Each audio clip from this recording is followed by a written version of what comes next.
guys, it's Megs with Megs Right for Life, your pharmacist helping you guys get that healthy bod and that blissful heart. Today's video is all about stress relief and how to do it safely using aromatherapy. You've got Young Living, Cacia, Now, doTERRA, and chances are you guys have heard of at least one of the brands I just mentioned. Essential oils are really booming all across the United States and in other countries as well. In 2018, the aromatherapy market was valued at $1.3 billion. I'd say essential oils are here to stay, at least for the time being. The reason why I like to use the aromatherapy diffuser is because at the end of a long, hard day at work, I like to come home and plug it in. I always put a couple of my favorite essential oils in, and I just run it for maybe an hour or so before I go to bed. It really helps with stress relief for me. I just love the smell of the house when I have it running. And whenever I have it going, I feel like I'm at a spa. So it's my personal time to kind of unwind, forget about the stresses of the day, and just sit there and relax. Really helps me before I go to sleep because I just feel like my mind can kind of unwind and I really feel like I'm at a spa. So there's nothing better than that. The other reason why I really like to use it is because I live in a really dry climate. So I have really dry skin, dry eyes during the winter. And my diffuser does put a little bit of humidity into the air, so that really helps a lot. It can also kind of help with allergies, just getting that moisture into the air.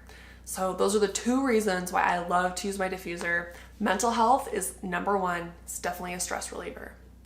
So here are my do's and don'ts of essential oils with aromatherapy.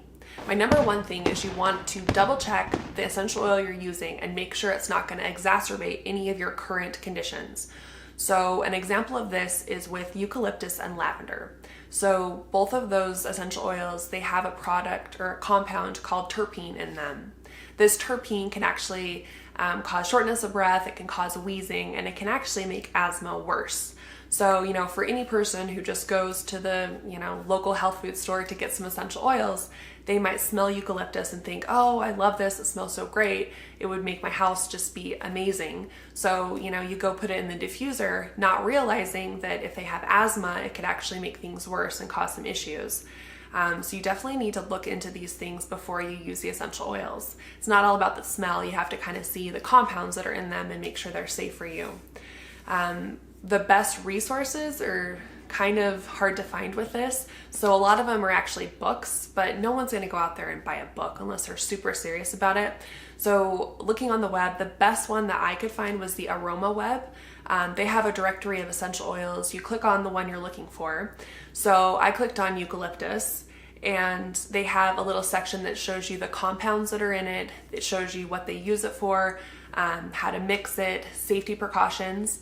And when you click on the safety precautions with eucalyptus, it does bring up the fact that you should use precautions when using it in a diffuser where kids are, because it can cause issues with shortness of breath and wheezing.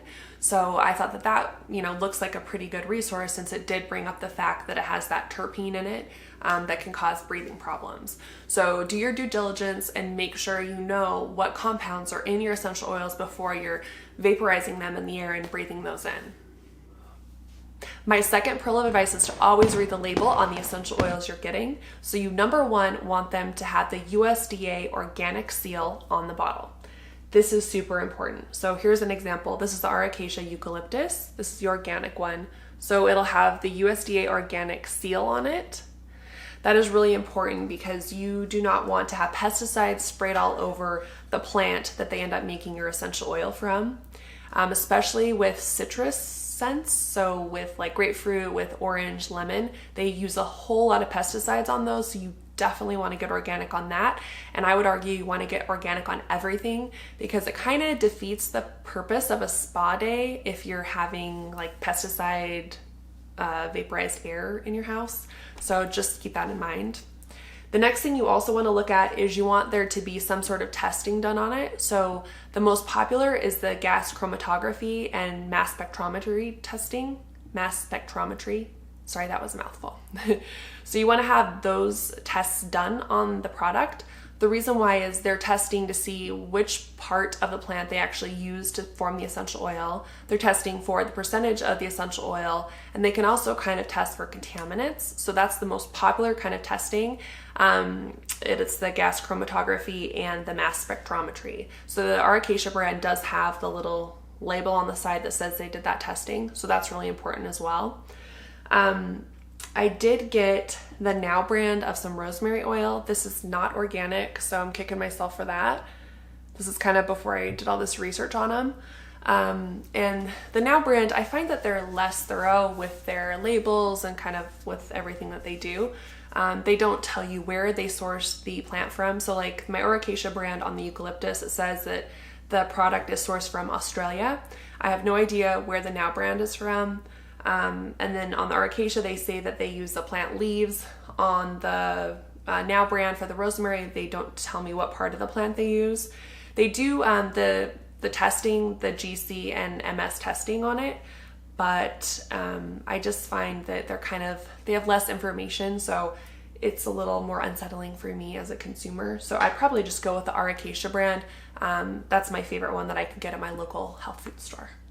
My third pearl of advice is to make sure you get the BPA-free plastic when you're using a diffuser that has plastic in it. So for example, my diffuser, I just got it off of Amazon. I thought it was super cute. It's a pineapple, like that. And then on the inside though, I have plastic. So this is where I put the water. So when you put the water and the oils in there and then it aerosolizes, you want this inside to be BPA free. That is very important. A lot of the diffusers nowadays, they'll even have them where they're glass on the inside, which is actually a really good one. So if you want to spend a little more money, get a glass one, that's probably a really good idea. I was just kind of going for a more affordable one to see if I liked them, but in the future I'd probably get the glass one to be safer. The BPA is used in plastics and it can alter your hormone levels, it can cause cancer, so it's just something you really want to avoid. You want it to be BPA-free plastic. My fourth and final pearl of advice is to make sure you guys are cleaning your diffuser regularly. So I always clean my diffuser out every single day I use it, just like a light cleaning. And I think that that is super important to make sure, you're not getting bacteria in there, putting that into the air and making things worse. So with my diffuser, I always just add some light soap, so like an organic soap with some warm water, just put it in there, clean it up, rinse it out. And then when I'm done with that, I always take a paper towel and I wipe the sides of it just to make sure that I get all of the oil residue out.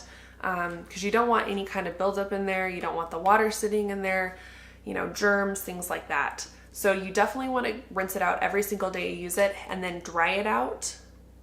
Very important. And then you also want to do, I would say, more deep cleaning on it. I would say you only need to do that about monthly. And so what I would do is just add some white vinegar in there and you want to let it sit.